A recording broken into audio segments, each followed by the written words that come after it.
자, 시간이 되어서 강의를 이제 시작을 하겠습니다. 오늘 강의는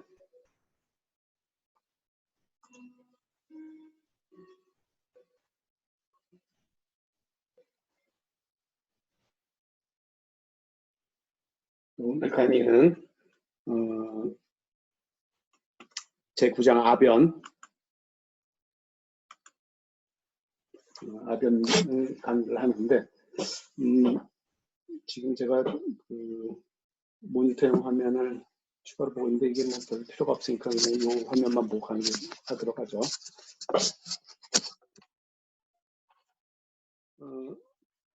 우리가 이제 이 공정설계 CA 파워포인트로 강의 자료를 만들기 시작할 때는 굉장히 이제 한 몇 년 전의 일인데 그때는 이제 유튜브 동영상 같은 자료를 활용할 수 없었던 때여서 사진 자료를 많이 준비를 했었어요. 그런데 이제 여러분들이 구글이나 이제 유튜브 동영상에서 이제는 동영상 자료들을 많이 접할 수 있기 때문에 여러분들이 이제 그런 자료를 좀 활용을 하면 좋을 것 같아요. 그래서 아변에 대해서는 내가 동영상 자료를 따로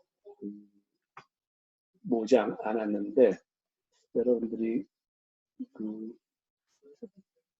혹시 아변에 대해서 이제 필요한 조금 궁금한 사항들이 추가로 있다면 유튜브 동영상을 통해서 보면 금방 쉽게 이해를 할 수 있을 것 같아요.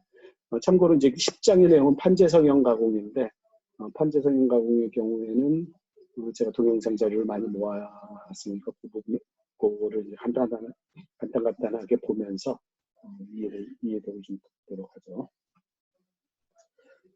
자, 제가 지금 모니터용 PC를 노트북을 옆에 지금 켜놓고 같이 보면서 강의를 하고 있는데 지금 제 목소리는 어떤가요? 채팅창을 통해서 좀 반응을 보여주면 목소리 아까 전 시간에 강의할 때 목소리가 막 이상하게 들리고 이래가지고 상당히 좀 고생을 했는데 지금은 좀 괜찮은 것 같아요.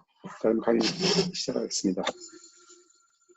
자, 아변이라고 하는 공정은 우리가 이 성공공정 설계에서는 아주 중요하게 다루지는 않고 있지만 요 뒤에 이제 10장의 내용이 판재성형 이후에 한 3챕터 정도는 우리가 좀 자세하게 설명을 하면서 그다음에 텀 프로젝트도 할 예정인데 판재라고 하는 소재가 결국은 아변을 통해서 만들어지기 때문에 이 아변이라고 하는 부분을 아주 간단하게 이번 시간은 1시간 이내로 간단하게 설명을 하고 넘어가기로 하죠. 이미 여러분들이 이제 그 학부에서 생산 공정이나 기용작법에서 아변이라고 하는 공정을 이미 공부한 적이 있기 때문에 메커니즘 자체는 그렇게 어렵지가 않아요. 그런데 이제 실제로 이 아변이라고 하는 공정은 철강 생산 공정에서 철강뿐만 아니라 비철금속들도 이제 아변을 하고 심지어는 이제 플라스틱, 고무 이런 재료들도 다 아변을 거쳐서 판재로 만들어지는데 그 기본 메커니즘을 이해하고 그다음에 이것을 이제 해석하려고 하는 노력에 대해서 좀 알아보기로 하죠. 이 그림에 보이는 것처럼 이 아변 공정은 생산되는 철강재료의 한 95% 이상은 아변을 통해서 판재나 아니면 봉제나 아니면 형상을 가진 구조재로 가공이 돼요. 그래서 굳이 아변을 큼직하게 분류를 하자면 분계아변, 평판아변, 형상아변 이렇게 구분하는데 이제 대표적으로는 평판아변과 형상아변으로 분류를 하죠. 그런데 이제 그 전 단계에서 블룸이나 아니면 슬래브를 연속주조에서 만들어지는데 이런 걸 이제 큼직큼직하게 아변을 하면서 주조 조직을 부수어서 단련 조직으로 만드는 공정을 분계아변이라고 얘기해요. 이게 이제 그 아변 과정을 아변과 관련된 사진들을 모아놓은 것인데 왼쪽 위에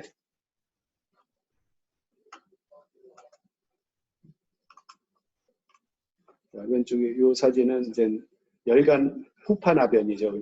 그래서 슬래브를 계속 그 두께를 줄여서 아변을 한 다음에 이거를 코일로 말아놓은 거예요.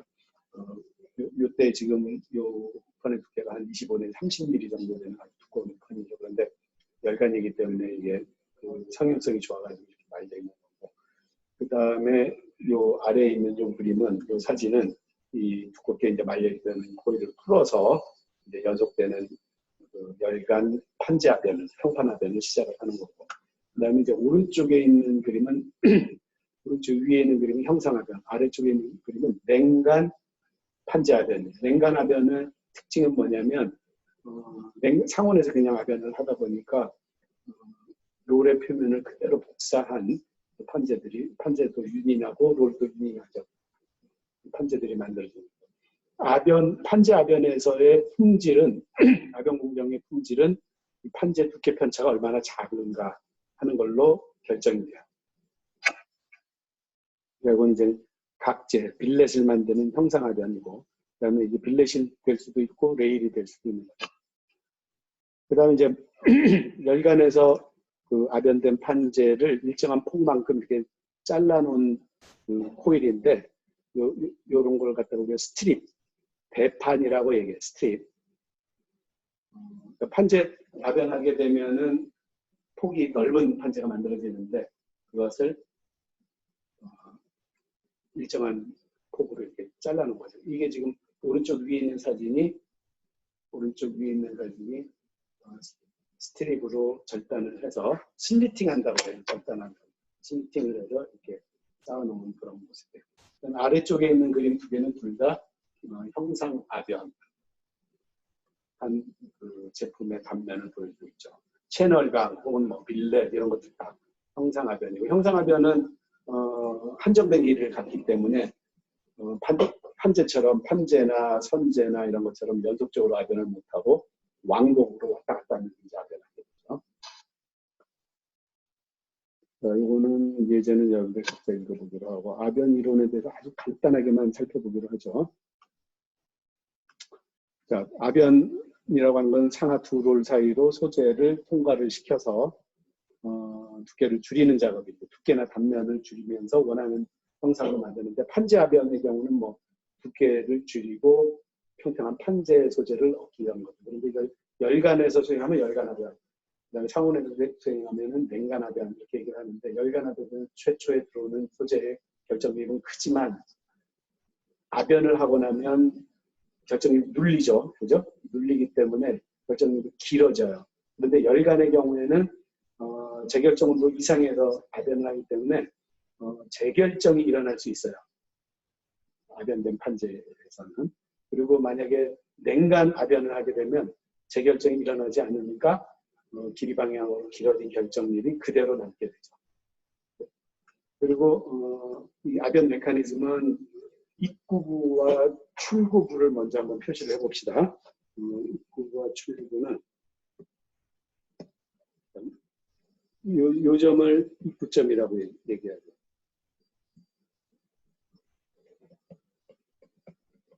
그러면 소재가 최초로 롤과 접촉하는 점, 그 다음에 요 점을 출구점이라고 얘기해요. 출구점은 마지막까지 소재가 롤 표면에 붙어있던 점. 그런데 이 입구점과 출구점에서 각각 한쪽에서는 소재의 속도가 롤 속도보다 느리고, 그래서 롤이 마찰을 이용해서 소재를 끌어들이고, 그 다음에 출구 쪽에서는 롤의 회전 표면 속도보다 소재가 나가는 속도가 더 빨라요. 그래서 소재가 나가는 방향에 대해서 반대 방향으로 뒤에서 이렇게 끄집어 당기는 그런 마찰력을 작용을 시키죠. 그래서 그 중간 어딘가에서 중립점, 즉 소재의 속도와 롤의 표면 속도가 일치하는 그런 점이 존재를 해요. 이런 점을 중립점이라고 얘기하죠. 그리고 이거는 이제 우리가 평면 변형률 조건 혹은 원기둥 압축 혹은 뭐 인발 압출 이런 데서 다 적용을 해봤던 슬랩 해석이죠. 아변에 대해서도 슬랩 해석을 할 수가 있어요. 그런데 방금 얘기했던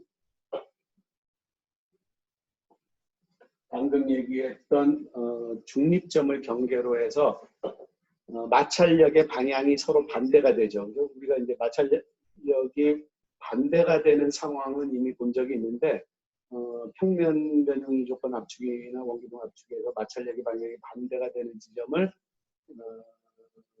반대가 되는 지점에서 접촉 압력이 가장 높았던 것을 기억을 해요.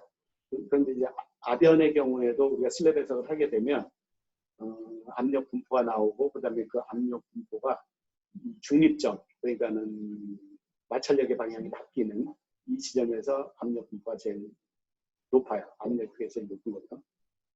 그리고 참고로 이 아변에서 전방이나 후방에서 장력이 작용할 수 있는데 이 식에서 시그마 B 이거는 후방 장력이에요. 후방에서 작용하는 장력. 후방, 백워드 텐션. 그 다음에 요거는 전방, 포워드 텐션, 전방 장력.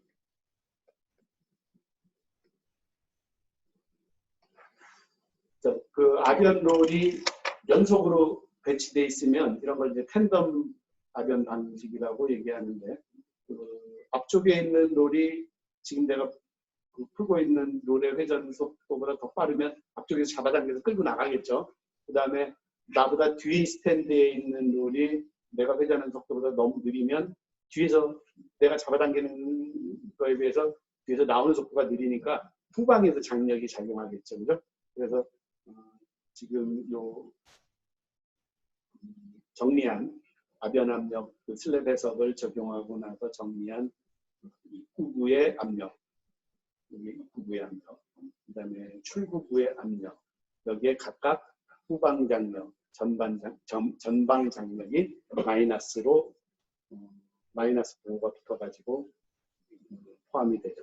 그리고 이제 H라고 하는 기호는 지금 이 슬랩 해석하는 과정을 상세하게 따로 유도하지 않았어요. 이거 유도하는 과정은 우리 교재에 잘 설명이 되어 있으니까 그 부분을 참조를 하기 바라요. 위에 유도를 지금 생략하고 있죠. H라고 하는 기호는 롤의 반지름 R과 그 다음에 아변 대본한 판재의 두께 HF 그리고 원주가 그 그림 전에 나와 있군요. 따로 안 나와 있군요. 그러면은 각도 파이는 어떤 각도냐면 여기 표시가 되어 있네요. 요건데 요거는 출구점에서 원주각에 해당하는 걸 각도 파이라고 얘기하고 그 다음에 H0는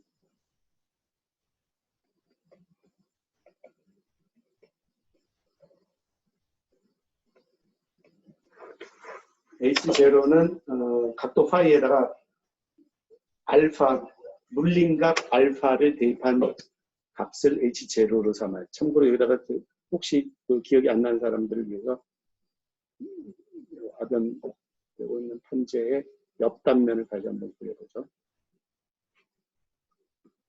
자, 여기 입구점, 여기 출구점이에요. 그러면 요거를 물림각이라고 얘기하고 지금 우리가 이제 요거를 각도 파이로 삼고 있는 거죠.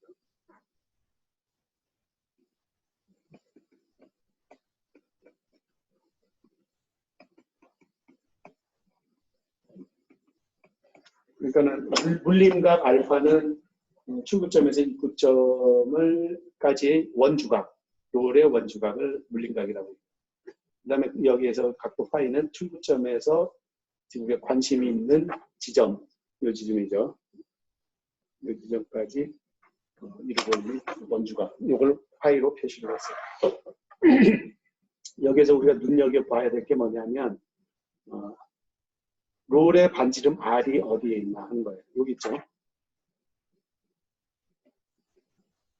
롤의 반지름 R의 크기가 작으면 H는 어떻게 돼요? 작아지죠. R이 크면 H가 커져요. 그 다음에 그 H가 뮤와 곱해져서 마찰기에서 뮤와 곱해져서 압력을 좌우하고 있어요. 입구부의 압력이든 출구부의 압력이든 압력을 좌우하고 있어요. 요거를 아변 압력이 어떻게 되는가 하는 그림을 다음 슬라이드에서 보도록 하죠. 우선 첫 번째로 마찰이 커지면 마찰 언덕의 높이가 높아지니까 전체적으로 아변 하중이 커져요. 압력도 커지지만 압력 곡선 윗부분을 적분하면 그게 아변 하중, 즉 압화력이라고 얘기해요. 압화력이 커진다는 거예요. 그 다음에 요 밑에 있는 그림, 이 그림이 매우 중요한 그림인데, 이게 이제 입구부의 압력, 여기 입구부 압력이죠. 그 다음에 이제 출구부 압력이에요. 입구부의 압력과 출구부의 압력은 이 앞 슬라이드에서 전방장력과 후방장력이 작용할 때 그 전방장력, 후방장력이 각각 그 압력에서 항복 평면 변형 조건 항복력에서 빼기로 돼 있죠. 마이너스가 붙어서 돼 있죠. 그러니까 후방장력이 증가하면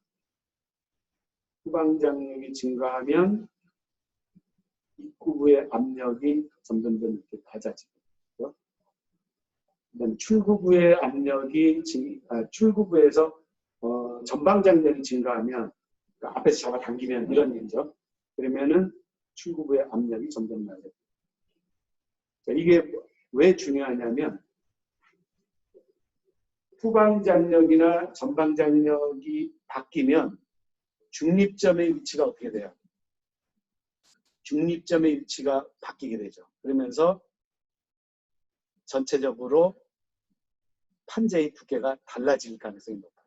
특히 얇은 판재일수록 판재의 두께가 바뀐단 말이죠. 그 얘기는 이제 뒤에 가서 또 할 텐데, 결국은 무슨 얘기냐면 전방장력과 후방장력을 조절함으로써 판재의 두께를 계속 일정하게 유지해 나갈 수도 있다, 이런 얘기예요. 그래서 실제 아변 공장에서는 텐덤 롤 방식인 경우, 그러니까 아변 스탠드가 일렬로 쭉 늘어서 있는 경우에는 그 사이사이에다가 텐셔너를 달아서, 그러니까 장력을 주는 룰러를, 아이들로를 중간중간에 배치를 해서 이 장력을 조절함으로써 길이 방향, 두께를 일정하게 계속 유지하는 그런 효과를 보게 되죠.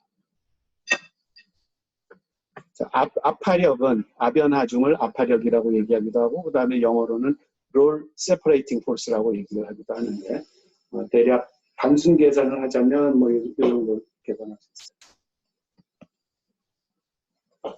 우리가 이제 압력 슬랩 해석한 결과 압력 분포 알면은 그 분포 식에 맞춰서 적분하면 되는데, 이게 쉽게 적분이 잘 안 되는 식이 되니까 수치 적분하면 되죠. 아니면은 평균 압력을 단순하게 추정을 해서 평균 압력 곱하기 접촉 면적, 접촉 투영 면적에서 아변하중 혹은 압화력을 구할 수 있어요. 여기서 곱해지는 그 접촉 투영 면적을 좀 주의해야 돼요. 요게 지금 길이 L이 원호의 길이가 아니고 원호가 투영된 길이에요. 투영된 길이. 아까 요 그림에서도 나타난다 보죠. 요게 L이란 말이에요.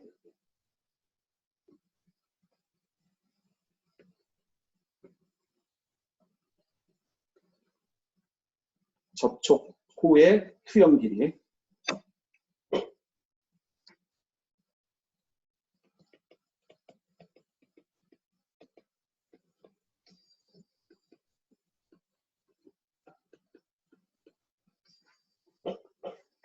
우리가 이제 아변 압력을 슬랩 해석한 결과로서 아변 압력을 봤는데, 슬랩 해석은 비록 단순한 해석 방법이긴 하지만 아주 중요한 정보들을 많이 줬잖아요. 그 중에서도 방금 전에 얘기했던 아변 롤의 반지름이 아변 압력에 영향을 준다고 그랬어요.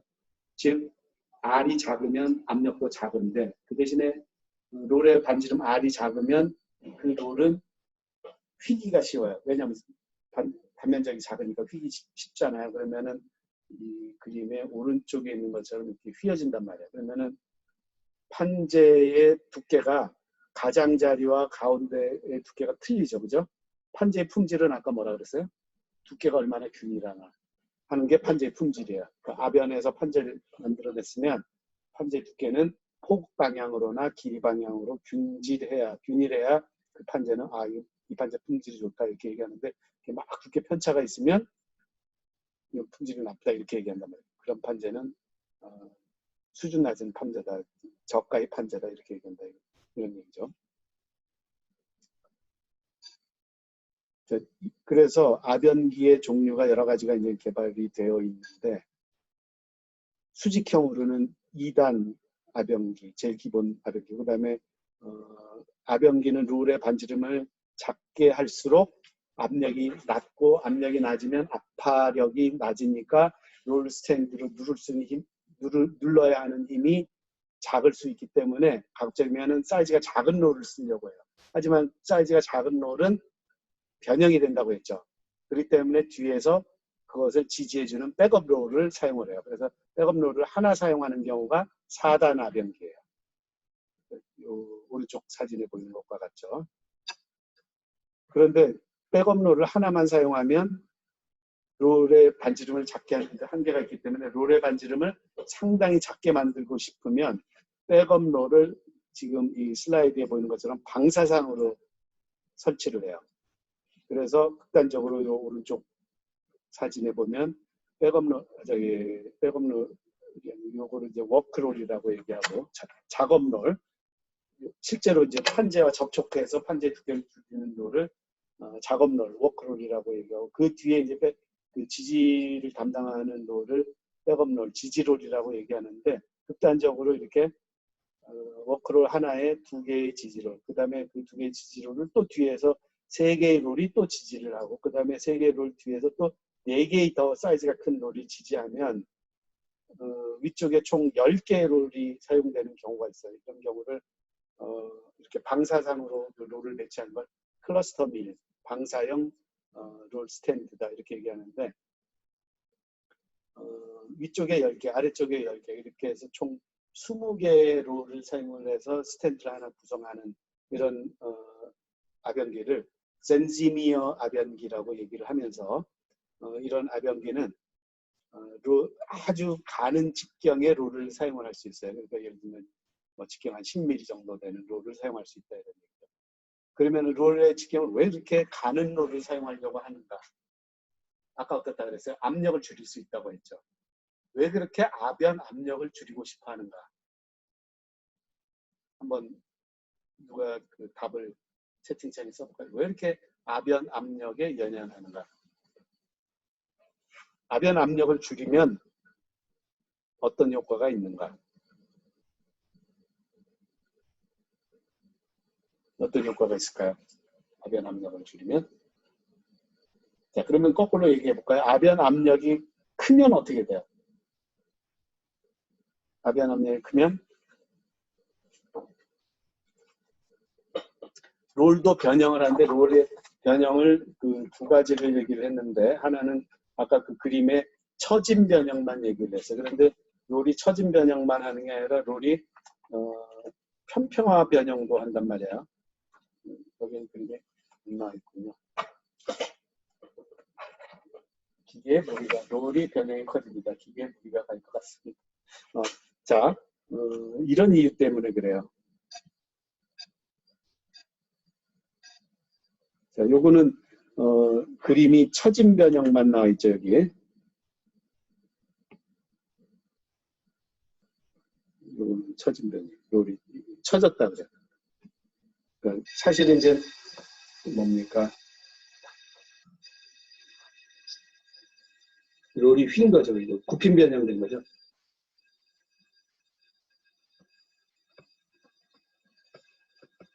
이걸 처졌다 이런 다른 용어로 이제 처졌다 이런 얘기인데 여기 밑에 보면 평평화 변형 있죠. 평평화. 이건 어떤 변형이냐면 이거 옆에서 보면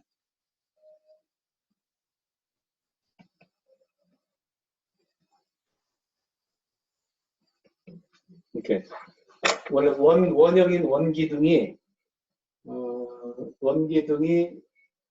그 평면과 접촉을 해서 변형하면 이렇게 타원형 모양으로 원이 찌그러진다고요. 그죠? 탄성학에서 대표적으로 나오는 예제이기도 하죠. 원형의 원기둥이 평면과 접촉했을 때 타원형으로 찌그러집니다. 자, 압력이 높으면 이렇게 타원형으로 찌그러지겠죠. 그죠? 그러면 처음에 롤을 이렇게 배치했는데 원형인 롤을 배치를 했는데 그래서 두께가 이렇게 이런 두께의 판재가 만들어지리라 예상하고 롤 간극을 조절을 했는데 이게 타원으로 찌그러지면 어떻게 돼요?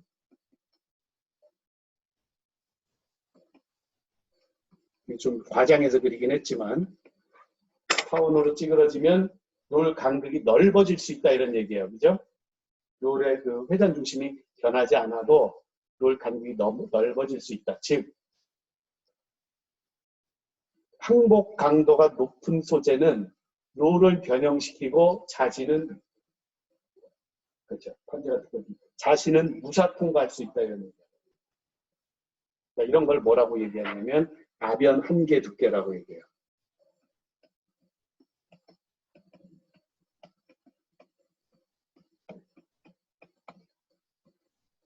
즉 판재가 얇아지지 않고 무사 통과할 수 있는 한 두께, 이걸 아변 한계 두께라고 얘기하는데 이 아변 한계 두께는 뭐에 영향을 받는다? 롤 반지름에 영향을 받는다. 이해가 되죠? 아까 다시 한번 정리하면 이거예요. 아변 압력은 롤 반지름이 크면 크고 작으면 작을수록 작아진다. 압력은. 그런데 아변 압력이 커지게 되면 롤에 미치는 압력이 크니까 롤도 변형할 거다. 특히 편평화 변형을 하게 되면 무사 통과를 할 수 있다. 판재의 항복 강도가 높은 경우에는 무사 통과할 수 있는 두께가 점점 두꺼워질 거 아니에요. 그죠? 이걸 아변 한계 두께라고 해요. 그럼 항복 강도가 높은 재료의 두께를 얇게 하려면, 즉 두께를 줄여서 실제로 아변이 되게 하려면 뭐 하는 수밖에 없냐면 가는 롤을 쓸 수밖에 없어요. 왜냐면 압력을 낮춰야 되기 때문에. 근데 가는 롤은 처지니까 뒤에다가 백업 롤을 막 갖다 대는 거죠. 그죠? 그래서 아까 얘기한 젠지미어 아병기는 최소 직경 한 5mm 정도 되는 초경 롤을 사용을 해서 극단적으로 항복 강도가 높은 소재를 아변을 하는데 사용합니다. 항복 강도는 소재의 두께가 얇아지면 얇아질수록 동일한 소재를 하더라도 항복 강도가 계속 올라갈 거 아니겠어요? 변형 영화 현상 때문에. 그리고 태생적으로 또 항복 강도가 높은 소재 재료들이 있죠. 스테인리스가 이런 것들 항복 강도가 높아요. 그러니까 이런 것을 한 미크론 단위로 미크론 두께로 아변하고 싶으면 두께를 줄여야 되잖아요. 그죠? 그럴 경우에는 이렇게 가는 롤을 사용할 수밖에 없어요. 그래서 0.1mm 판재, 0.05mm 판재 이런 거는 웬만한 반지름의 롤은 그냥 무사 통과한다고 아변 한계 두께 이하로 떨어질 수 있기 때문에 그래서 아주 얇은 판재를 더 두께를 줄이려면 반지름이 작고 경도가 매우 높은 그런 롤을 사용할 수밖에 없습니다. 자, 극단적으로 얇은 판재를 우리가 하나 예를 들어볼까요? 우리가 주변에서 흔히 볼 수 있는 판재 중에서 제일 얇은 판재, 금속 판재. 뭐가 있어요?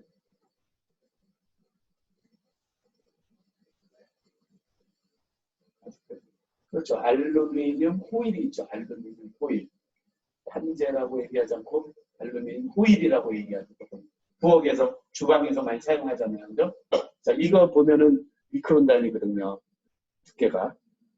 미크론 단위인데, 알루미늄 호일을 여러분들 잘 관찰을 해본 적이 있는지 모르겠지만, 한쪽은 아주 반질반질하고 반대쪽은 어때요? 조금 거칠거칠한 면이죠. 그러니까 한쪽은 반짝이는데 한쪽은 반짝이지 않는 경우가 대부분이에요. 왜 그럴까요? 두께를 줄이다 두 장을 한꺼번에 아변한 거죠. 그래서 떼어낸 거라고. 그러다 보니까 롤 표면, 그러니까 경면 가공된 아주 표면이 반짝거리 가공된 롤 표면 쪽에 닿은 면은 반짝거리고 그 다음에 두 겹으로 돼 있는 쪽 중에 롤을 닿지 않은 안쪽 면은 좀 흐린 광택이죠. 자, 아까 이제 롤의 처짐을 방지하기 위해서는 롤 크라운이라는 걸 설계를 해요. 롤 크라운을 다시 한번 볼까요? 자, 이게 이제 롤 크라운이에요.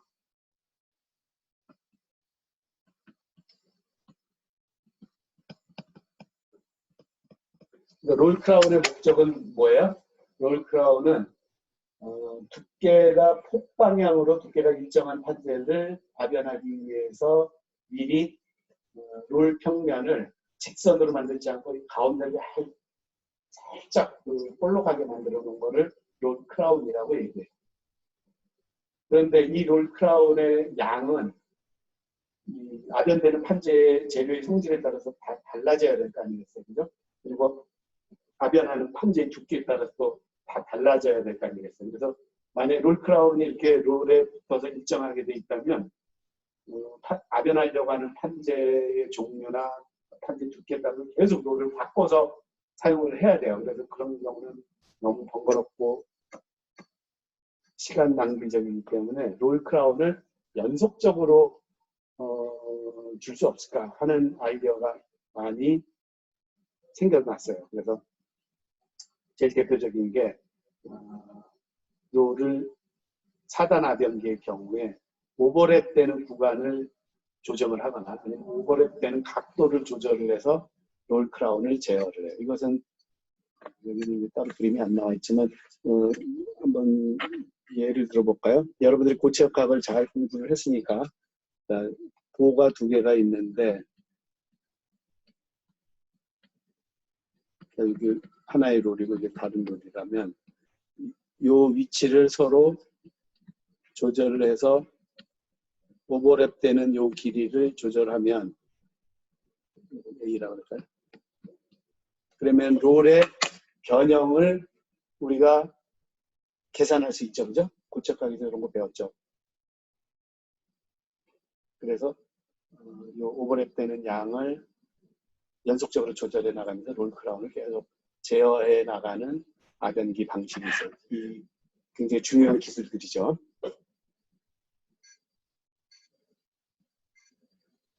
그 다음에 이제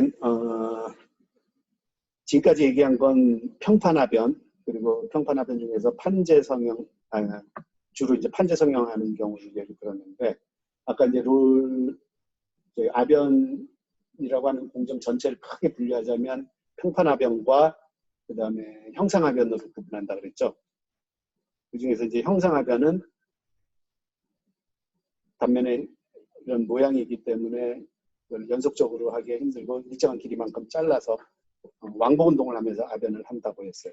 자, 이런 거를 갖다가 롤 경로 설계라고 얘기해요. 자, 요거는 지금 최종적으로 이런 시트 파일 모양을 압연을 하는데 처음에 시작하는 단면 모양은 직사각형 블룸 혹은 빌렛이에요. 블룸하고 빌렛은 그냥 단면이 사각형 모양이면 대략 한 가로 세로가 엇비슷한 사각형 모양이면 블룸 혹은 빌렛이라고 부르는데 단지 크기가 좀 크면 블룸, 그 다음에 크기가 좀 작으면 빌렛 이렇게 이름을 붙이죠. 이 경우는 이제 대략 한 빌렛에서 출발을 해서 1단계, 2단계, 3단계 거치면서 점점점 나비 모양으로 이렇게 만들어서 제일 마지막에 이런 모자 모양의 구조재를 만들겠어요. 이런 걸 갖다가 시트 파일이라고 얘기해요. 시트 파일은 HBM처럼 단면에 이런 형상을 가진 길이가 긴 구조물인데 항만공사나 아니면 해양공사나 아니면 심지어 도심 내에서 공사를 하더라도 물을 차단해야 되는 경우, 지하수나 아니면 바닷물이나 강물을 차단해야 되는 경우에 시트 파일을 계속 서로 연결해서 요건 이제 연결해서 설치할 수 있도록 구조가 돼 있죠. 그러니까 간단히 보면은 뭐 요런 모양이기 때문에 그러니까 모든 시트 파일은 이런 구조를 갖고 있어요. 그러니까 양쪽에 고리가 있고 가운데가 이렇게 모자 모양으로 이렇게 돼 있어서 요거를 반대쪽 시트랑 결합하면 이렇게 되죠. 그래서 이걸 연속으로 계속 옆으로 이어갈 수가 있단 말이에요. 그러면 이제 물막이 공사 같은 거 할 때 아주 꼭 필요한 구조재죠. 자, 중요한 거는 요 롤 경로 설계라고 하는 것은 자, 시트 파일의 최종 모양은 그냥 결정이 돼 있어요 이미.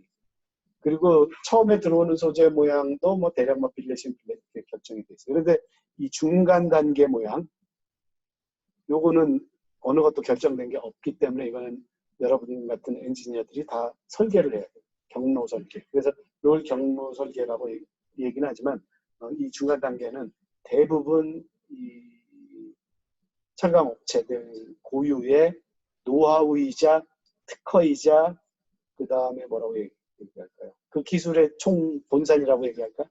그 기술의 그 모든 것, 형상화된 기술의 모든 것이 롤 경로 설계에 달려 있다고.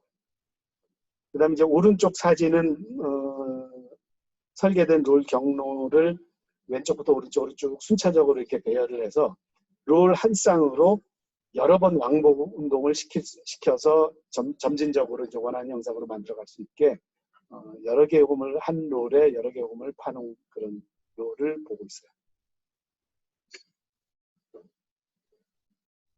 이거는 이제 대략적인 설명이었고, 이거 아까 설명한 내용이고, 그 다음에 슬래브 해석하는 과정이죠.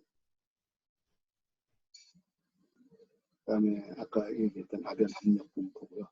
그 다음에 압파력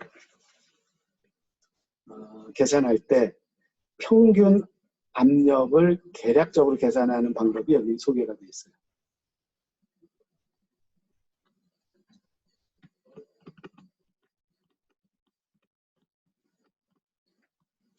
우리가 이제 만약에 이전처럼 이 공정설계 CAE에서도 턴 프로젝트 좀 많이 하고 이러면 이런 압력 분포도 좀 구해보고 그다음에 그 압력 분포로부터 평균 압력도 좀 계산해보고 그다음에 이 평균 압력 식에서 계산한 평균 압력과 비교도 좀 해보고 이러면 상당히 재미있는 결과들을 이제 많이 얻을 수 있는데 예전에는 이제 턴 프로젝트 너무 많다고 해서 이 턴 프로젝트 숫자를 크게 줄이다 보니까 이 아변에서는 별도로 턴 프로젝트를 좀 할 만한 기회가 잘 안 가고 있어요. 그렇지만 여러분들은 좀 관심 있게 우리가 앞줄에서도 그랬지만 대략적인 하중을 근사적으로 단순한 계산으로 구할 수 있다는 게 얼마나 중요한 일인지 여러분들이 아마 좀 이해를 해야 돼요. 이제 여러분들이 턴 프로젝트 해가면서 이제 그런 것들을 점점 체감을 해야 되는데 굉장히 많은 노력을 들여서 단순 해법으로 하중이나 압력 분포를 구하려고 노력을 그동안에 수십 년 동안 많이 했었거든요. 그런 한 일환이에요.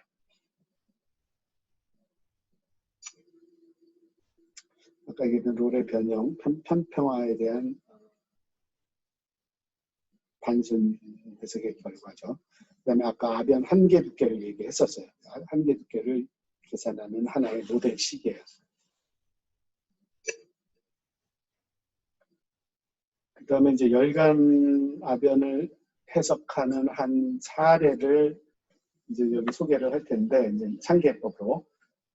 어떤 경우를 산정을 하냐면, 폭에 비해서 두께가 굉장히 두꺼운 경우. 그러니까는 평면 변형률 조건을 벗어나는 경우. 이런 경우는, 자, 이게 왼쪽이 입구부고, 오른쪽이 출구부잖아요. 그죠? 왼쪽이 입구부, 오른쪽이 출구부, 이렇게 해서 왼쪽에서 오른쪽으로 아변돼 가는데, 소재의 폭이 넓지 않으면, 그러니까 소재의 폭이 넓으면 평면 변형 조건을 만족하기 때문에 폭은 안 늘어나고, 길이만 늘어나고, 두께는 줄어들고, 이렇게 이제 우리가 보통 가정을 하잖아요. 그래서 아까 그 판재 아변의 슬래브 해석은 그런 근거에서, 그런 가정 위에서 아변 압력을 구한 건데, 지금의 경우에는 소재 폭이 늘어난다고 가정했을 때, 즉 WF가 W5보다 커지는 경우, 이런 경우는 이제 평면 변형 조건에 위배되기 때문에 폭이 넓어지는 거죠. 폭방향으로 변형이 생긴다는 얘기니까, 그죠? 그럴 경우에 어떻게 해석을 해야 될 것인가 하는 것을 이제 간단하게 상계 해석을 통해서 해석을 할 수가 있어요. 이 상계 해석에서는 언제나 그렇지만 동적 가용 속도장을 생각해내기가 쉽지 않다 그랬잖아요. 그죠? 이 경우도 동적 가용 속도장을 쉽지 않지만 그래도 겨우겨우 생각을 해냈어요. 그래서 어떤 과정으로 동적 가용 속도장을 생각을 했냐면, 자, 롤하고 접촉하는 부분은 롤 표면이 원호니까 그 원호를 따라서 이동을 하고, 그 다음에 그보다 밑에 있는 층은 선형 비례해서, 일단 가운데 중앙면 그 5점을 포함하고 있는 중앙면에서는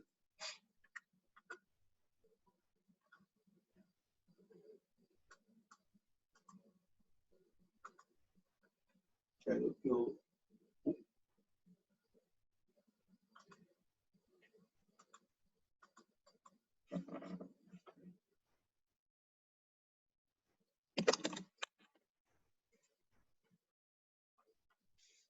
마우스가 잘 클릭이 안 되는 마우스라서 참 골치 아파요. 마우스를 좀 변경을 해야 될 것 같아요. 자, 요게 이제 5점을 표현하고 있는 중앙인데, 이거는 상하 이동이 없겠죠, 그죠? 아변 방향으로만 쭉 나가니까. 그러면은 Z 방향 속도가 제로가 될 거고, 그 다음에 요 Z 이꼴 Z에서는, 그러니까 H0에서는 요 아변 롤의 그 원주가 이동하는 방향, 그 다음에 각각 이동하는 방향이 다 있죠, 그죠? 그러면은 그거에 요 사이 요 두께가 지금 HX, 우리가 관심 있는 점 X 지점이라고 한다면 그 두께에서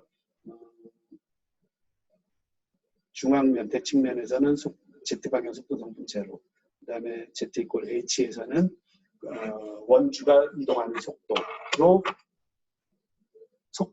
그런 속도를 갖고 있으면 이 소재가 롤 그 표면 내부를 침투하지 못하겠죠, 그죠? 그러면 기본적으로 속도 경계 조건을 만족을 하잖아요, 그죠?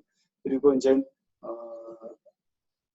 최적 일정 조건을 만족하도록 나머지 하나 속도 성분, 즉 상수 C를 결정을 해서 동적 가용 속도장을 만들었어요. 그래서 Z 방향으로는 선형 분포를 한다고 가정을 하고, 그 다음에 롤 표면에서는 원호 방향으로 뚫고 들어가지 못하도록, 뚫고 들어가거나 이탈에 분리되지 않도록 속성분을 갖는다고 가정을 해서 동적 가용 속도장을 만들 수가 있습니다.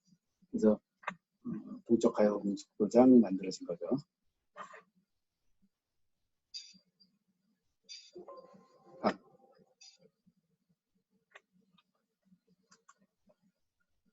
그래서 동적 가용 속도장 만든 다음에는 뭘 어떻게 해야 되는지에 대한 얘기 없이 갑자기 끝나서 여러분들이 약간 생뚱맞네 이렇게 생각할 수 있죠. 그런데 동적 가용 속도장 만족하고 나면 그 다음에 어떻게 하는 거예요?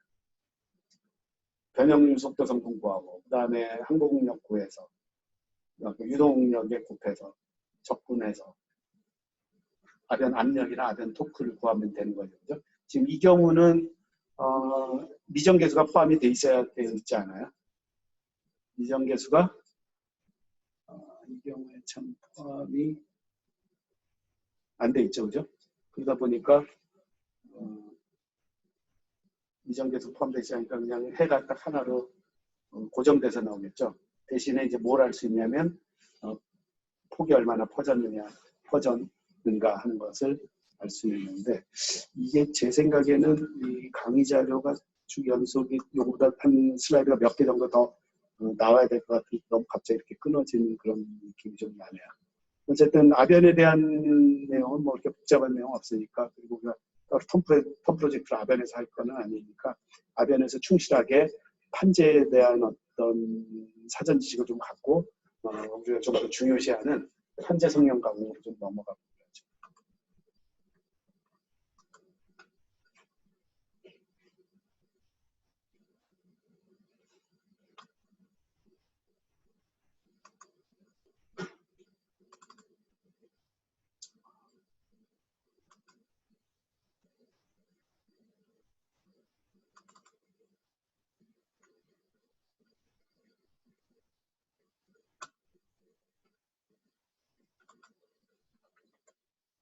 마우스를 꼭 바꿔야 되겠네.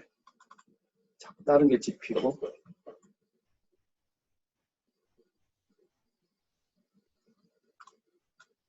판재 성형은 우리가 이제 좀 이따 그 동영상을 좀 보면서 이해를 훨씬 쉽게 할 텐데, 기본 판재에 대한 기본 이론을 좀 얘기를 하고, 판재의 그 항복 함수에 대해서도 좀 얘기를 하는 거죠.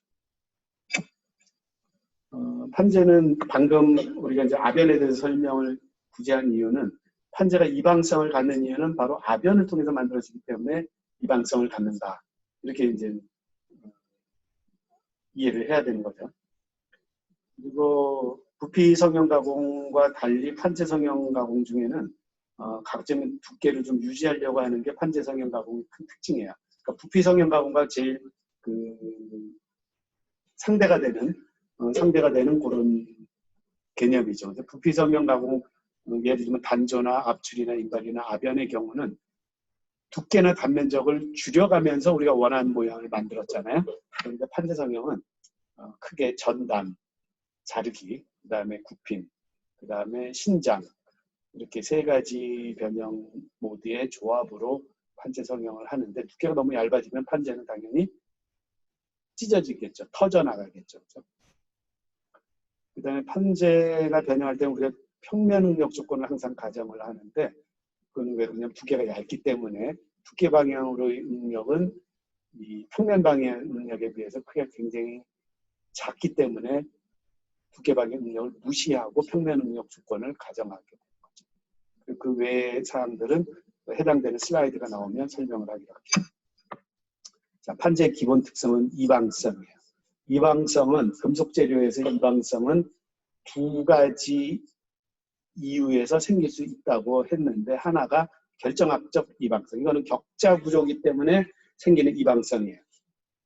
그런데 결정립, 미세 결정립이 많이 모여 있다면 격자의 방향이 전부 다 제각각이겠죠, 그죠?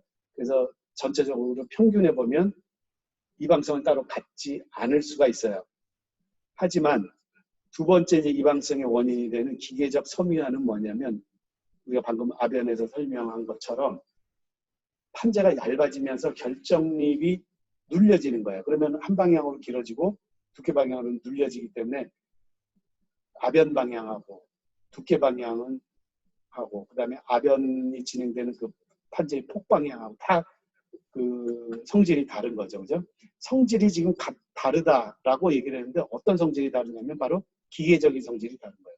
기계적인 성질 중에서도 어떤 성질이 제일 다를까요? 한번 채팅창에 한번 써보죠.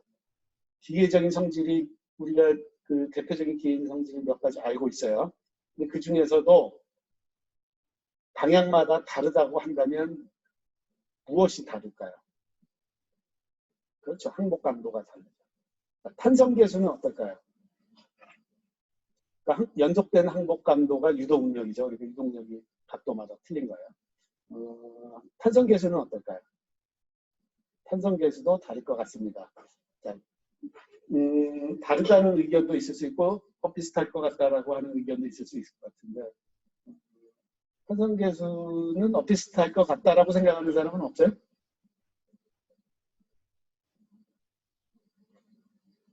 자, 여러분들이 그 알고 있는 기계적인 성질들 중에서 그러니까 변형 이력의 영향을 가장 많이 받는 게 뭐냐면 항복 능력, 항복 강도예요. 그죠? 그건 왜 그래요? 바로 변형 경화 현상 때문에 그렇죠. 그 외에 탄성 계수와 포화 송비 같은 것은 변형의 영향을 많이 안 받잖아요. 그래서 대략 상수라고 우리가 생각을 해요. 그러니까 철강 재료 같으면은 변형을 심하게 받든 심하게 받지 않든 대략 한 210기가 파스칼 정도. 그 다음에 포화성비 한 0.3 정도, 탄소강 같은 한 0.3 정도, 그 다음에 알루미늄은 한 0.35 정도, 뭐 이렇게 일정하단 말이에요. 그러니까 변형과 무관한 기계적 성질이 있고, 변형에 직접적인 영향을 받는 기계적인 성질이 있는데, 변형에 직접적인 영향을 받는 기계적인 성질이 유동력 혹은 항복력이니까, 이방성은 당연히 뭐에 의해서 생겼어요?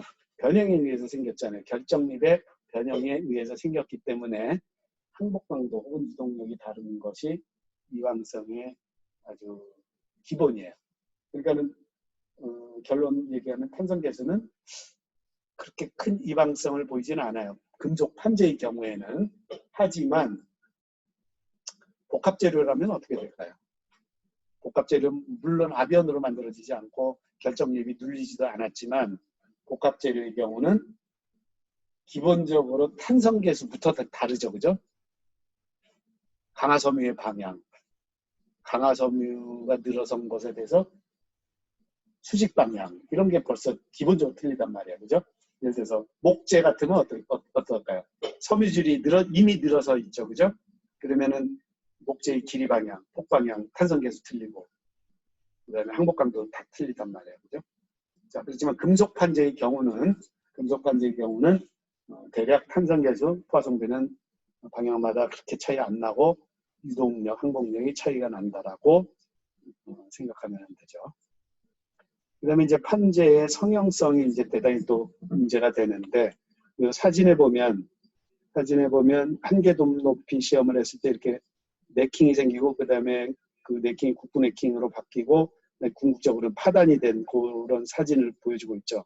이런 언제 파단될 것인가 이게 지금 판재의 경우에는 아주 제일 중요한 관심사예요. 판재 성형 공정, 그러니까는 판재 성형 공정을 해석하는 제일 중요한 이유 중에 하나가 이 언제 파단될까를 알아보기 위한 거예요.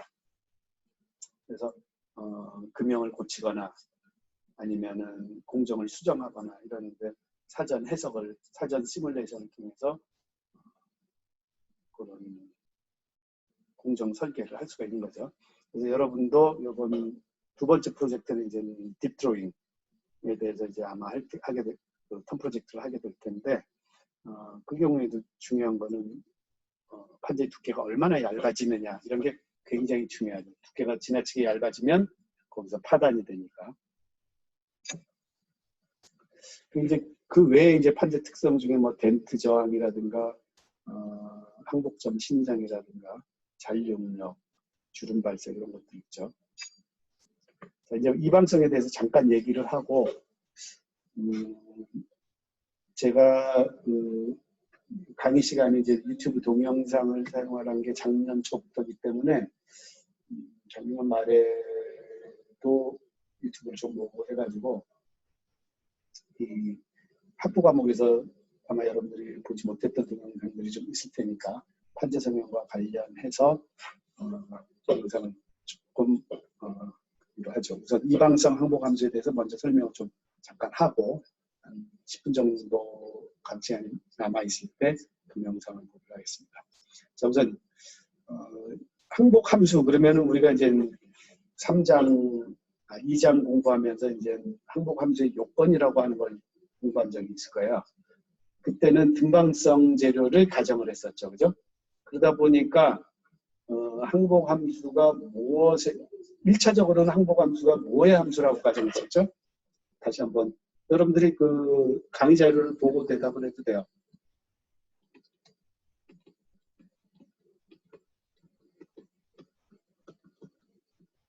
항복 함수 혹은 항복 조건 뭐 같은 얘기예요.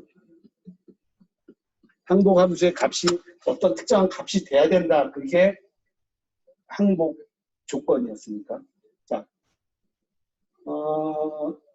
김철웅 군은 2차 불변량이라고 얘기를 했었고 답을 했고 그 다음에 조성대 군은 유동력의 함수 아닌가요? 라고 얘기했죠. 제가 정확하게 일단 답을 알려줄게요. 우리가 등방성 재료 항복 함수 요건 얘기할 때 첫 번째 시작이 뭐였냐면 응력에 따라서 항복이 일어나고 안 일어나고 결정된다 했어요. 그죠? 그러니까 응력 텐서의 함수다. 맞죠? 그 다음에 등방성을 가정을 하니까 뭐가 됐냐면 불변량들의 함수가 돼야 된다. 기억이 나나요? 등방성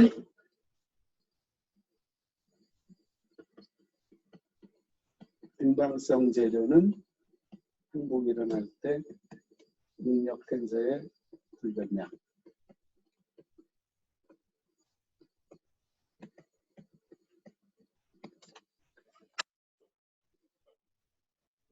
정리하자면 이렇게 돼요. 우선은 응력 텐스의 함수로 항복 함수 혹은 항복 조건이 기술되어야 한다. 그런데 등방성 재료는 방향마다 모든 것 상황이 똑같이 일어나기 때문에 그 응력 텐서의 불변량의 함수이면 충분하다.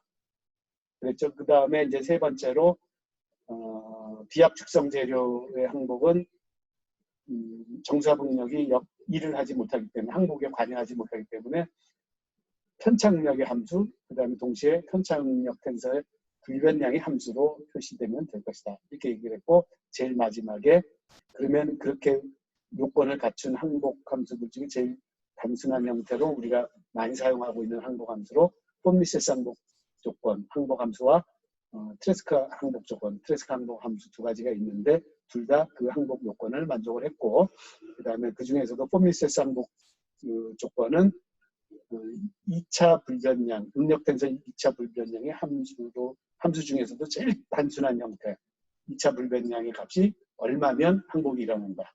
그 얘기를 했었죠. 그죠? 자, 그러면 이제 오늘은 이방성 재료의 경우에는 항복 함수를 어떻게 나타내야 될까 하는 거예요. 그런데 이 슬라이드 보면 그 답이 다 써 있죠. 그죠? 자, 응력 텐서의 불변량으로 항복 함수를 나타내면 안 된다예요. 이방성 재료는. 그죠? 등방성 재료는 응력 텐서의 불변량으로 나타내면 된다고. 그러면은 응력 텐서 불변량으로 나타낼 수 없다면 어떻게 해야 되느냐? 응력 텐서에 나타나는 항을 다 써야 된다는 얘기예요. 그죠? 그 얘기는 곧 이 얘기와 마찬가지죠. 좌표계가 바뀌면, 즉 방향이 바뀌면 항복에 이르는 항복 응력도 틀려진다. 이게 이방성 아니겠어요? 그죠? 그러니까 응력 텐서에서 독립 성분은 몇 개라 그랬죠? 응력 텐서에서 독립 성분 개수 6개잖아요. 그죠? 6개. 그러니까 6개가 다 들어가야 되는 거예요. 그래서 지금 6개가 다 들어가는 항복 함수 중에서 그래도 우리가 제일 친근한 항복 함수가 뭐냐면 폼미세스 항복 함수였는데 그 폼미세스 항복 함수는 응력 항들의 자승으로 이루어져 있었잖아요. 그래서 제일 최초로 이 항복 함수를 제한한 항복 함수도 응력들의 자승항으로 표시가 됐어요. 이것은 로드니 힐이라는 사람이 영국의 응용수학자인데 이제 나중에 전공을 이제 기계공학으로 바꿔가지고 이 소성역학의 아주 굴세출에 가장 뛰어난 그 연구를 많이 한 사람이에요. 1948년도가 이 사람이 아마도 28살 정도 됐을 때 발표한 항복 함수예요. 그래서 그 사람의 이름을 따서 그런데 이제 이후에 밝혀진 사실들은 이 항복 함수가 이거 가지고는 안 되겠다. 그래서 이후에 이제 여러 가지 항복 함수들이 계속 제한이 돼서 그게 이제 힐이라는 사람 한 명도 이 항복 함수 가지고 안 되겠다. 그래서 계속 항복 함수 새로운 항복 함수들을 제한하는 바람에 이 횟수를 뒤에다 붙여가지고 1948년에 힐이 제안한 항복함수다. 그래서 1948년도 항복함수. 그래서 이 항복함수는 어떤 항복함수냐면 응력항들의 자승을 붙인 항복함수를 사용을 해서 이렇게 하면 이제 이방성을 고려를 할 수가 있거든요. 어떻게 할 수 있냐면 이제 그 슬라이드 밑에 있는 것처럼 X방향으로 단축 인정하는 경우에 소성 변형을 한다고 한다면 항복에 이르렀다고 한다면 위에 식에서 y의 제로, 시그마 y의 제로, 시그마 z의 제로, 자, 요거 제로, 요거 제로 하고 요거 제로 하고 그다음에 여기에다가는 이제 항복을 일으켰으니까 yx 요거 제로 이렇게 대입을 하고 인장 시험만 했으니까 전단 응력 성분은 다 제로로 놓고 나면 요 식이 얻어지겠죠. 그죠? 같은 방법으로 Y방향, Z방향으로 각각 항복을 일으키면 전부 다 해서 YX, YY, YZ 우리가 측정할 수 있다면 적당히 우리가 개수 F, 더하기 G 더하기 H는 일종의 그 비율을 나타내고 있는 계수니까 이거를 합이 3이라고 그냥 한정을 지으면, 그죠? 한정을 지을 수 있잖아요. 한정을 지으면 이렇게 yx, yy, yz로 우리가 유효 응력과 유사한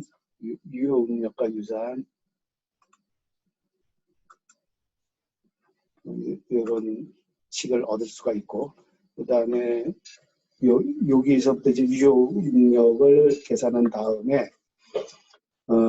요거를 평면 응력 조건에 대입하면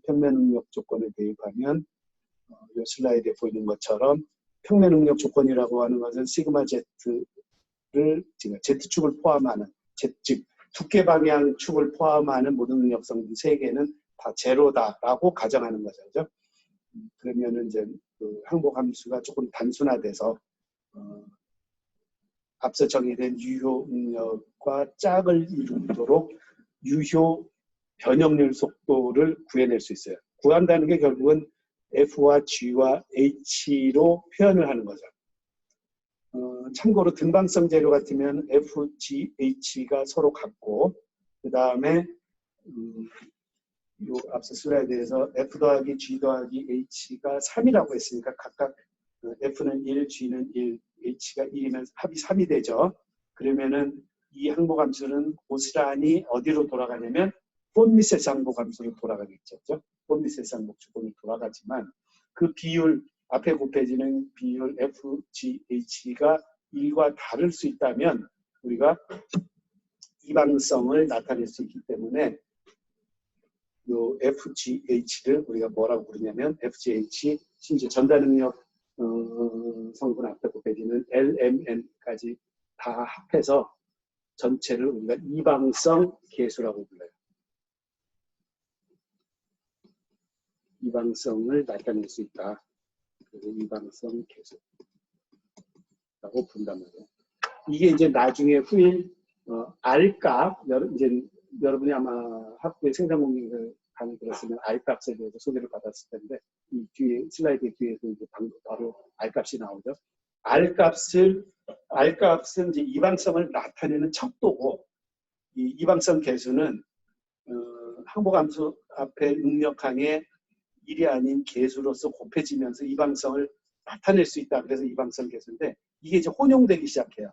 그래서 R값을 막 이방성 계수 이렇게 부른 사람이 하도 많아져서 그래서 나중에는 이게 혼용이 되는데 여러분들은 좀 정확하게 이해할 필요가 있어요. 계수라고 하는 거는 어떤 항에 곱해지는 게 계수잖아요. 그죠? 그래서 이방성 계수는 항복함수 안에 사용되는 이방성을 나타내는 계수다 이런 얘기죠. 이거 유도하는 과정은 조금 복잡할 수 있지만 여러분들이 할 수 있어요. 우리가 한번 시간을 해보고 바로 이제 지금 R값이 나오죠. 그 R값의 정식 명칭은 이건 비율이에요. 계수가 아니고 랭크포드 B 혹은 R 밸류 이렇게 그 정식 명칭은 이렇게 되어 있지. 요거를 그냥 직접 이방성 계수 이렇게 이름을 붙이면 안 되는 거죠. 그 아마 혼동의 원인 중에 하나가 이 R값은 이제 그 아변 방향에 대해서 이루는 각도에 따라서 R값이 다 다를 수가 있잖아요. 그죠? 그래서 그 다른 정도나 R값의 크기 정도를 나타내기 위해서 평균 R값, 그 다음에 평면 이방성 계수 이런 용어를 사용을 하는데 요거에 조금 생소한 사람들을 위해서 요 R값 0도 90도 그 다음에 요거는 아변 방향과 이루는 각도 세타 이러면은 아변 방향에 대해서 이루고 있는 R값 계산 측정을 하고 이건 실제로 실험에서 보통 측정하죠. 그 다음에 45도 시편을 채취해서 또 보통 측정을 하고 그 다음에 뭐 90도 방향으로 또 시편을 채취해서 측정을 하면은 실제로는 R값이 이렇게 분포를 할 거라고 해요. 곡선을 그죠? 그런데 우리가 뭐 5도, 10도, 15도 조성되는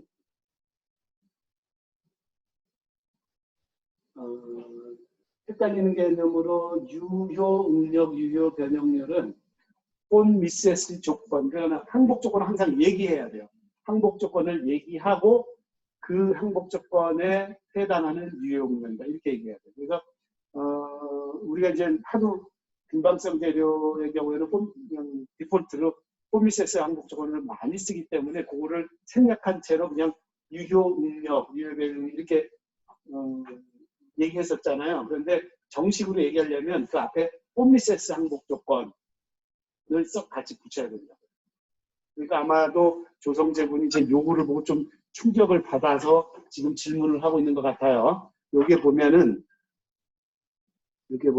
유효변형력, 그다음에 여기에 보면 유효응력,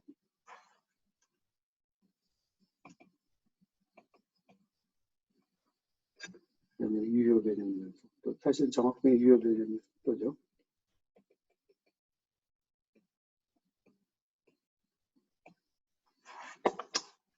그러니까 생긴 게 틀리죠. 하지만 이제 여기서 F 이퀄 G 이퀄 H가 같고 그게 1이다 그러면 이게 폼미세스 항복 함수 혹은 항복 조건이 돌아가는 것처럼 유효 변형 속도 돌아가겠죠. 그죠? 폼미세스 형태로. 그 맞아요. 트레스카 조건에서는 기존 유효응력을 쓰면 안 돼요. 트레스카 조건에 맞는 유효응력을 써요. 그래서 혹시 조성재 군은 그 탄성 변형 혹은 탄소정 변형 해석 패키지, FM 해석 패키지 사용해 본 적 있어요?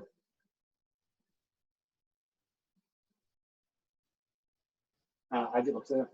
지난번에 참 저기 실습 받았잖아요. 그리고 지금 아마 한 프로젝트 하고 있을 건데. 실습 처음으로 해봤어요. 그럼 이제 앞으로 공부를 많이 해야 될 것 같아요.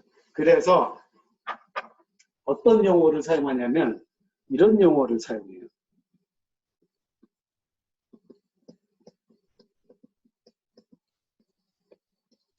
본 미세스 능력. 이런 용어를 사용을 했는데 이 용어가 뭐의 줄임말이냐면 본 미세스 항복 조건을 사용했을 때의 유효응력, 이걸 줄인 게 본 미세스 능력이에요. 다른 사람들도 혹시 지금 처음 듣는 경우도 있죠.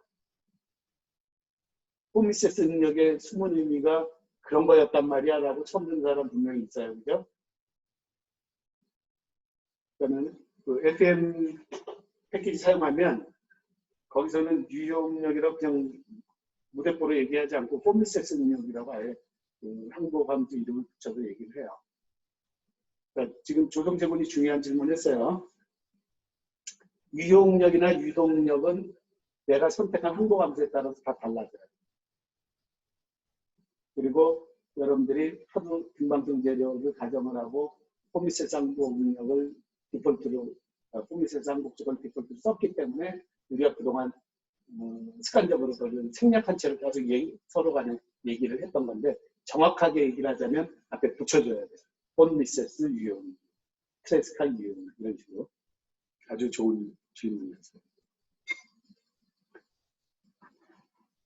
자, 다시 R값으로 돌아와서 어차피 이제 이 방송 얘기하고 이러면 좀 시간이 많이 걸리니까 오늘은 한 6분 정도 강의 시간이 남았으니까 중요한 동영상을 한두 개 보고 강의를 끝내기로 하죠.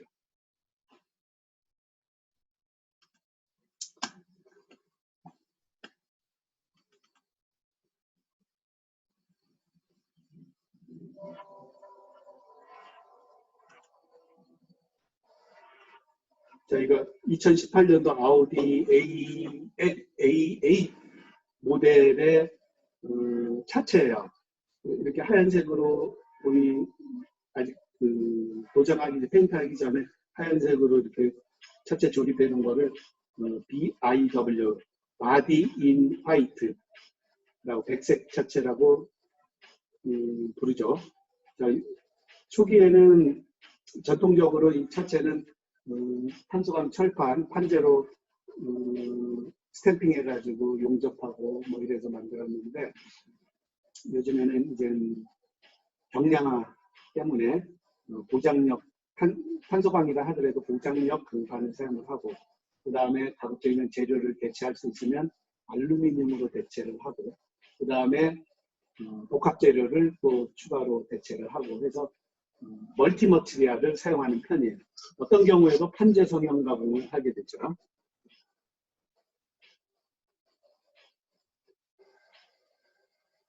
자, 이게 지금 멀티 머티리얼을 사용한 예죠. 알루미늄 복합 재료, 그다음에 고장 역광 이런 것들이 조합이 돼서 사용합니다.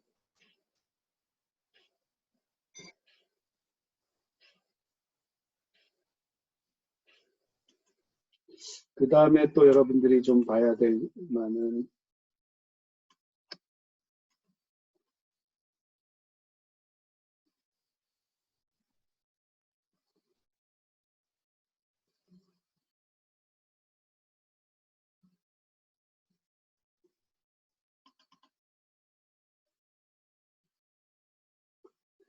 아바쿠스로 프로그레시브 딥 드로잉을 갖다가 시뮬레이션 하는 과정인데요. 이렇게 이제 소지 절단하고 블랭킹하고 블랭킹된 판재가 또 딥드로잉되고 딥드로잉이 여러 번 계속 반복해서 직경을 점점 줄여가는 그 과정을 가상 공정으로 지금 보여주고 있는 거죠. 지금 블랭킹된 블랭크가 소재판이죠.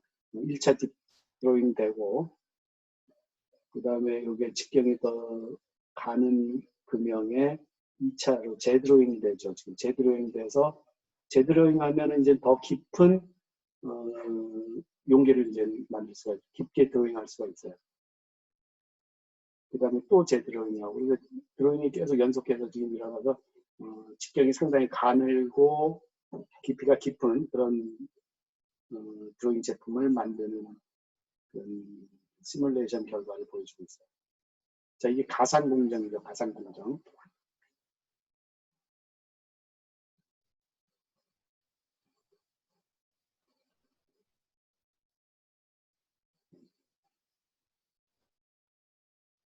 계속 그 딥드로잉을 반복하는 것처럼 보이죠. 우리가 나중에 이제 딥드로잉 이런 부분 얘기할 때 왜 이렇게 이제 여러 번 반복해서 딥드로잉을 하느냐 하는 거에 대해서도 공부를 할 텐데 혹시 여러분들이 그 학부 과정에서 이 생산공정 과목을 들을 때 한계 드로잉비라고 하는 것을 이미 배운 바 있죠. 혹시 한계 드로잉비가 무엇인지 간단하게 한번 채팅창에 입력해 볼까요? 한계 드로잉비.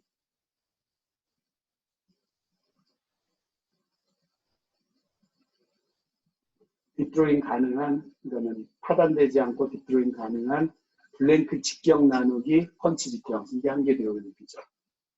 대략 뭐한 2에서 3 사이인데.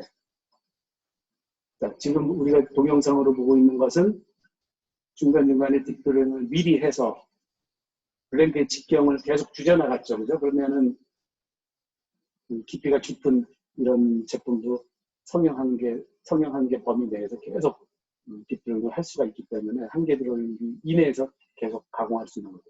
자, 지금 이 동영상을 본 이유는 자, 이게 뭐냐면 결국 가상공정이란 말이에요. 가상공정. 그러니까 유한요소에서 결과의 기초에서 이걸 동영상을 만들어서 마치 실제처럼 소재가 변형하고 그다음에 제품으로 만드는 과정을 얘기했잖아요. 그래서 이 가상공정이 잘 개발이 잘 돼, 최근에 뭐 거의 잘 돼 있죠. 잘 돼 있기 때문에 우리가 이제 이 가상공정을 이제 앞으로 중요하게 활용할 수 있는 방법 중에 하나가 뭐냐면 지난번에 잠깐 얘기했던 인공지능과의 연결이에요. 인공지능과의 연결은 가상공정에서 매 스텝과 스텝 사이는 우리가 잘 이해하고 있어요. 모든 걸 숫자로서 잘 이해하고 있고 그 다음에 아주 정량적으로 우리가 정밀하게 세심하게 관찰할 수도 있는데 우리가 무엇을 잘 못하고 있냐면 우리가 아까 롤 경로 설계할 때 그 중간 단계 봤었죠.